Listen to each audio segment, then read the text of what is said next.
어, 저는 여러분들이 아시다시피 형제 없이 혼자서 자랐습니다. 혼자 자라다 보니 혼자 있는 것이 늘 편했습니다. 다른 사람들과 함께 있는 것이 불편한 그런 조금 이상한 사람이 되었습니다. 지금은 나이도 조금 들고 특히 오랫동안 목회하다 보니까 많이 나아졌습니다. 그래도 저는 사람 만나고 함께 이야기하고 식사하는 게 쉽지 않습니다. 오래 만나서 친해진 사람은 괜찮은데 처음 만나 잘 알지 못하는 사람과의 만남은 굉장히 힘들어하고 부담스러워합니다. 저는 코스타라고 하는 해외 유학생 수련회를 참 열심히 다녔습니다. 미친 사람처럼 다녔습니다. 수련회 가면 참 좋은데 꼭 하나 힘들고 많이 불편한 것이 있습니다. 그것은 숙소입니다. 숙소가 호텔이 아니라 학교 기숙사라 해서 불편한 게 아닙니다. 코스타 측에서 경비를 아끼느라고 방 하나에 강사 둘씩을 집어넣습니다. 낯선 사람과 함께 밥 먹는 것도 힘든데 낯선 사람과 함께 한 방에서 잠을 자라. 이거 저는 거의 고문에 속하는 일입니다. 그러나 그럼에도 불구하고 코스타 집회가 너무 귀하고 좋아서 그 극한 상황을 마다하지 않고 미친 사람처럼 집회에 따라다녔습니다. 낯선 사람과 알기는 알지만 이렇게 친밀해지지 않은 분하고 한 방에서 며칠씩을 지내는 일이 저는 정말 난감할 정도로 힘들었습니다. 77년도에 결혼을 했습니다. 결혼하기 전 당연히 저희도 연애를 했습니다. 아내는 인천에 살았고 저는 서울에 살았기 때문에 만나는 일이 쉽지 않았습니다. 그래서 잘 안 만났겠죠. 그러나 그건 아무런 장애도 되지 못했습니다. 우린 열심히 잘 만났습니다. 만나는 것이 즐거웠고 헤어지는 것이 힘들고 어려웠습니다. 그래서 결혼했습니다. 헤어지기 싫어서, 함께 있고 싶어서였습니다. 그리고 지금까지 37년간을 함께 한 집에서 한 방에서 살고 있습니다. 큰아들 가정이 유학을 가기 전 약 1년 반 정도를 저희 집에서 함께 살다가 갔습니다. 큰아들 부부는 신혼생활을 계룡대라고 하는 곳에서 했습니다. 큰아이가 공군 장교였기 때문입니다. 그러니 제대를 하고 유학 준비를 하는 동안에도 어차피 따로 떨어져 살던 집이니까 그냥 자연스럽게 따로 살 수 있었습니다. 그런데 감사하게도 큰아들 며느리가 함께 들어와 살겠다고 해서 약 1년 반 정도를 함께 살았습니다. 그때 저희 아파트에서 4대 8 식구가 함께 살았습니다. 저희 어머니, 저희 부부, 큰아들 부부, 큰손녀, 그리고 둘째 아들과 셋째 아들. 밖에 있다가 집에 들어가 보면 신발을 놓을 자리가 없었습니다. 그때 참 행복했습니다. 퇴근해서 집에 갈 때 늘 마음이 바빴습니다. 집에 갈 때마다 차 안에서 속으로 소리를 지르곤 했습니다. 미니야, 할아버지 간다 하고 소리 지르고 가곤 했었습니다. 우리 손녀딸도 좋았던 모양입니다. 우리 큰 손녀 미니는 그림 그리는 것을 참 좋아합니다. 어느 날 3돌쯤 되었을 때 미국 가 있을 때인데요, 그림을 하나 그렸습니다. 우리가 사는 아파트를 그렸습니다. 그리고 17이라고 하는 숫자를 옆에다 써놓았습니다. 저희 집이 17층입니다. 우리 며느리가 미니에게 이게 무슨 그림이냐고 물었습니다. 그때 우리 미니가 이렇게 대답했습니다. 이곳은 소녀가 사랑을 받는 곳이야. 3살짜리가 끝내주죠. 죽고 싶었어요. 지금 잠시 방학 동안에 큰아들 가정이 집에 들어와 있습니다. 한날 온 가족이 다 모여서 함께 식사를 했습니다. 우리 어머니, 우리 부부, 큰아들 부부와 손녀 셋, 그리고 둘째 아들과 셋째 아들 부부, 손자, 손녀 모두 13명이 모였습니다. 볼만했습니다. 난리도 아니었습니다. 손주들 5이 들고 뜁니다. 서로 경쟁하듯이 와서 안기고 웃고 울고 떠들고 정신없었습니다. 그런데 그게 참 감사하고 행복했습니다. 제가 제일 힘들어하는 것은 사람과 함께하는 것입니다. 그런데 제가 제일 좋아하는 것도 사람과 함께하는 것입니다. 제가 뭔 말 하는지 아시죠? 제가 지금 전혀 딴 얘기를 하고 있는데 그게 다 접니다. 사람하고 함께 있는 걸 싫어하는 게 힘들어하죠. 근데 제일 좋아하는 게 사람하고 함께 있는 거예요. 근데 이 사람과 이 사람이 좀 다른 거죠. 하나님이 아담을 창조하시기 전 온 우주 만물을 당신의 혼신의 힘을 다하여 창조하셨습니다. 완벽하게, 그리고 아름답게. 그런데 아담은 행복하지 않았습니다.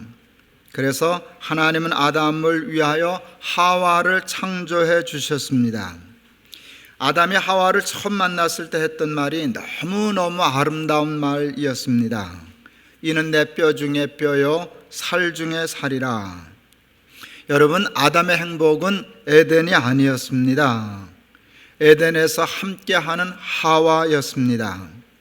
하와와 함께 있으면 거친들도 행복했지만 하와와 함께하는 것이 아니라면 에덴도 외로웠습니다. 천국, 하나님 나라의 핵심은 에덴이 아닙니다. 하와와의 동행과 동거입니다. 하와가 없는 에덴은 그냥 에덴이었습니다. 그러나 하와와 함께 동거하고 동행하게 된 에덴은 그냥 에덴이 아니라 하나님 나라였습니다. 에덴이 좋지만 하나님 나라와 비교할 수는 없습니다. 하나님 나라는 훨씬 더 영적인 것이고 심적인 것입니다. 그런데 그만 아담과 하와가 선악과를 따먹고 범죄했습니다. 아담과 하와의 마음에 죄가 들어왔습니다. 죄가 들어오면서 자연스럽게 하나님 나라를 잃어버렸습니다. 누가 이 선악과 따먹으라 했더냐 물으시는 하나님 앞에서 아담이 이렇게 대답합니다. 하나님이 내게 주신 저 여자 때문입니다.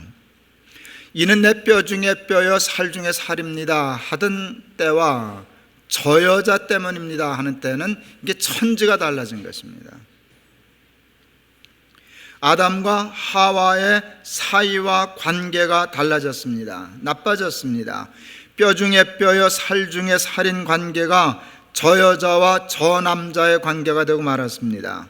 그런 서먹서먹하고 이기적이고 불편한 관계가 된 상황에서 동행과 동거는 더 이상 행복이 아니었습니다. 노아의 후손들이 하나님을 대적하기 위하여 바벨탑을 쌓았습니다. 하나님께 범죄한 것입니다. 저들의 죄 때문에 저들은 벌을 받았습니다.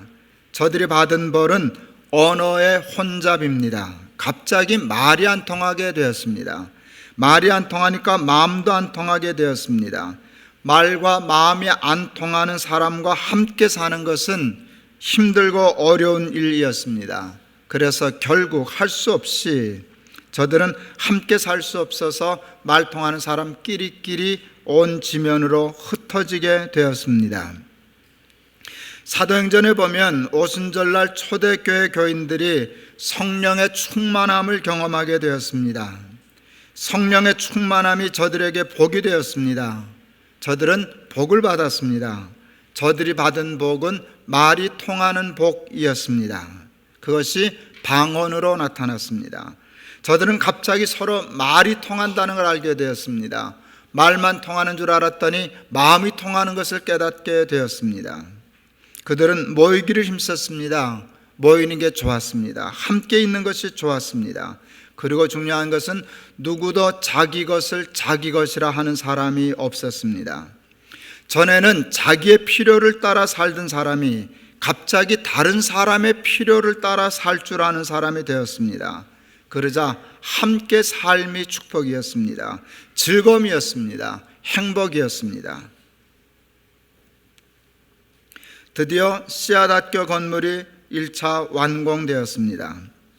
이 건물은 좋죠? 갑자기 물어가지고 당황하셨네. 우리 너무 좋죠? 예, 너무 좋습니다. 이 건물은 여러분 아시다시피 높은 뜻 씨앗 스쿨의 교사이기도 하지만 동시에 높은 뜻 씨앗이 되어 교회의 예배당이기도 합니다. 근데 예, 그렇게 쓰지만 솔직히 얘기하면 학교죠. 그건 아시죠? 이게 섭섭하시죠? 예, 아니에요. 예, 학교 건물입니다. 근데 예배당이기도 합니다.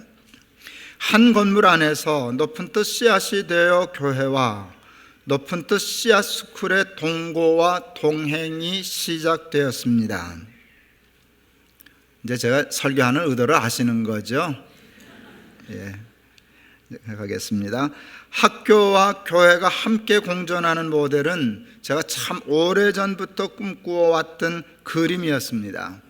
97년도 동안교회를 건축할 때부터 가지고 있었던 꿈이었습니다. 지금도 100억 원은 크지만 그 당시 100억 원은 큰 돈이었습니다. 그 큰 돈은 100억이나 되는 돈을 들여 예배당을 지어놓고 큰 건물을 지어놓고 주일만 사용하는 것이, 그리고 평일에는 거의 텅텅 비어있는 것이 저는 참 불편했습니다. 그건 너무 아깝고 낭비다 생각했습니다. 100억이라고 하는 돈으로 예배당을 짓지 않고 학교를 세워 주중에는 학교가 주로 쓰고 주일에는 교회가 주로 쓴다면 서로 조금씩 불편한 것은 있겠지만 아주 효율적이겠다는 생각을 했습니다. 주중에는 학교가 강당으로 쓰고 주일에는 그 강당을 교회가 예배당으로 쓰고, 주중에는 학교가 교실로 쓰면 주일에는 그것이 교육관이 되고, 주중에는 학교가 마당을 운동장으로 쓰면 주일에는 그것이 주차장이 되는 그런 꿈 꿨는데 그게 여기서 다 이루어졌습니다. 오랜 꿈과 생각이 드디어 은퇴를 앞두고 이루어졌습니다. 그러나 이 모델과 조합이 좋을 수도 있지만 여러분, 상식적으로 힘든 조합입니다. 행복할 수도 있지만 오히려 이것 때문에 불행해질 수도 있습니다. 혼자 있는 것보다 함께 있는 것이 불편합니다. 그러나 그 불편함이 여러분 꼭 불행한 것만은 아닙니다. 편안한 것이 좋지만 편안함이 꼭 좋은 것만은 아닙니다. 혼자 편히 지내면 외로움이라고 하는 대가를 지불해야 됩니다. 외로움은 불편이 아니라 불행입니다. 그것은 고통입니다. 감옥의 형벌 중에 가장 심한 형벌은 독방 생활하는 것입니다. 독방에 있으면 편하겠지만 독방이 편하다고 행복한 것은 아닙니다.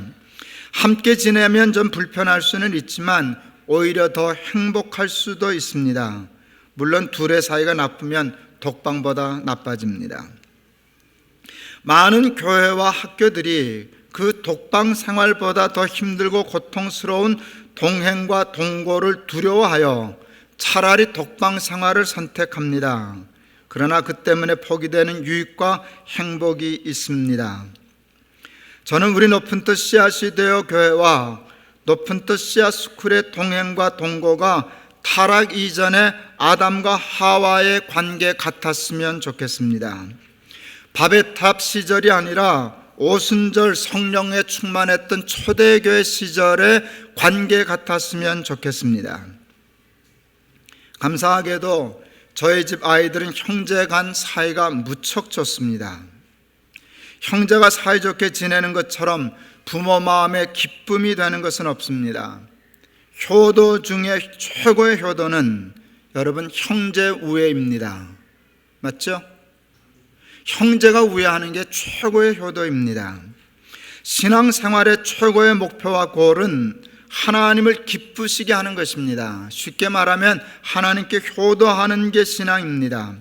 하나님께 영광을 돌리는 것이 신앙의 궁극적인 목표와 목적입니다. 무엇을 하면 무엇이 우리 하나님을 기쁘시게 할까요? 하나님이 가장 기뻐하시는 일이 뭘까요? 그것은 형제 우애입니다. 형제가 연합하는 것입니다. 함께 동행하고 동거하는 것입니다. 높은 뜻 씨앗 스쿨과 높은 뜻 씨앗이 되어 교회가 한 건물을 공유하게 되었습니다. 불편함 때문에 서로 관계가 나빠질 수 있습니다. 충분히. 그럴 위험성이 충분히 높습니다. 그러나 그 불편함에도 불구하고 더 사이가 좋아질 수도 있습니다. 사이가 좋아지면 좀 불편해도 오히려 더 많이 행복해질 것입니다. 그 행복함이 교육이 될 것이고 그 사이 좋음이 예배가 될 것입니다.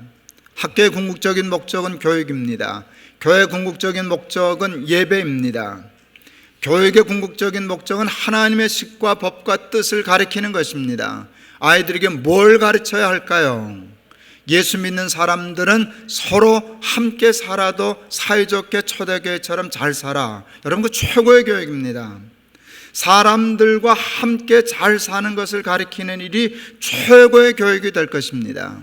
입으로는 기독교 교육, 기독교 대안학교 얘기를 하면서도 조금만의 서로의 이익과도 양보하지 못하고 불편해하고 티각태각하는 냄새를 풍긴다면 기독교 학교는 교육 제로입니다. 예배도 하나님을 기쁘시게 하는 일입니다. 하나님께 영광을 돌리고 하나님을 기쁘시게 하는 예배를 드리겠다고 한 모인 교회가 여러분 형제가 화합하지 못하고 불편하다고 입비죽거리고 불편해하고 눈물 붉히고 살면 그거는 예배가 되지 않습니다. 하나님 그러셨잖아요. 하나님 앞에 제물을 드리다가 형제와 불화한 것이 생각나거든 제물을 단에 두고 가서 화해하고 와서 제사 드려라.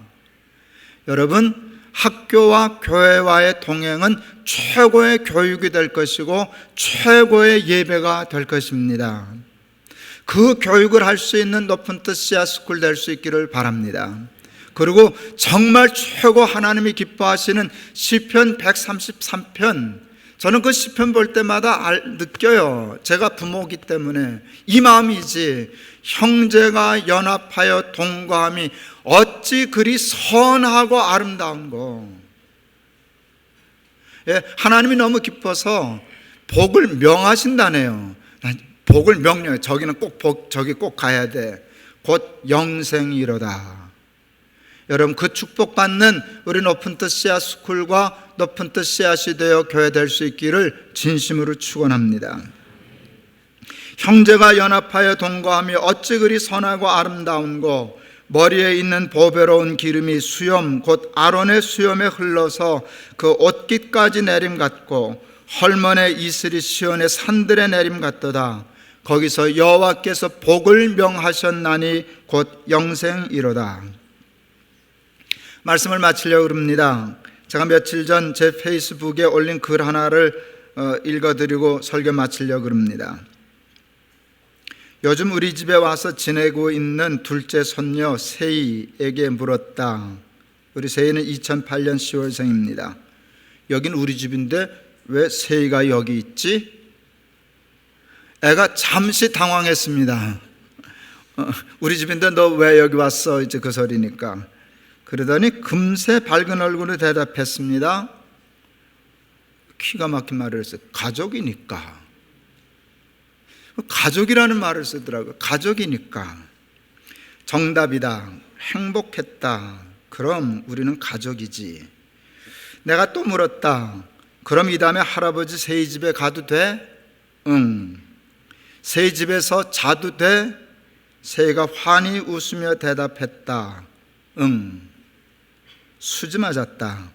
난 이 다음에 세희 집에 가서 자도 된다. 우린 가족이니까. 이 다음에 세희 집에서 자려면 오래 살아야겠다. 운동 열심히 해야겠다. 하나님께 부탁 좀 해놔야겠다. 우리 세희가 나와 자기를 가족이란다. 그 말이 그렇게 기쁘다. 감사하다. 좋다. 잘 썼죠? 예, 하나님이 우리에게 주신 최고의 축복은 가정입니다. 가족입니다. 우리 마누라가 손녀딸 데리고 저거 해요. 우리 집에 왜 왔니 그거 해요. 별것도 아닌데 그렇게 애들이 재밌어 해요. 여러분, 우리 집에 세입하러, 우리 집에 너 왜 왔냐? 여기 우리 할아버지 집인데, 할머니 집인데 너 왜 여기서 자? 했더니 가족이니까. 가족은 그런 거예요. 가족은 함께 먹고 함께 자고 함께 사는 거예요. 학교와 교회가 형제요 가족임을 절대로 잊지 마실 수 있기를 바랍니다. 저는 이것이 우리 높은 뜻 씨앗이 되어 교회와 높은 뜻 씨앗 스쿨에 주시는 하나님의 마음이요 말씀이라고 생각합니다. 우리 높은 뜻 씨앗 스쿨 학교와 높은 뜻 씨앗이 되어 교회의 아름다운 동행, 주 안에서의 아름다운 동거가 이루어질 수 있기를 기대하고 기도합니다. 꼭 그런 교회 학교 될 줄을 믿습니다. 설교 잘 했죠? 네, 기도하겠습니다. 형제가 연합하여 동거함이 어찌 그리 선하고 아름다운고, 그 선함과 그 아름다움이 우리 높은 뜻 씨앗 스쿨과 높은 뜻 씨앗이 되어 교회 사이에 이 건물을 두고 이 학교를 두고 이 예배당을 두고 이루어지게 하여 주옵소서. 그래서 하나님을 기쁘시게 하며 하나님께 효도하며 하나님께 예배하며 하나님의 십과법을 아이들에게 가르치며 또 하나님의 복을 받으며 사는 우리들 되게 하여 주옵소서. 예수 그리스도의 이름을 받들어 축복하며 기도하옵나이다. 아멘.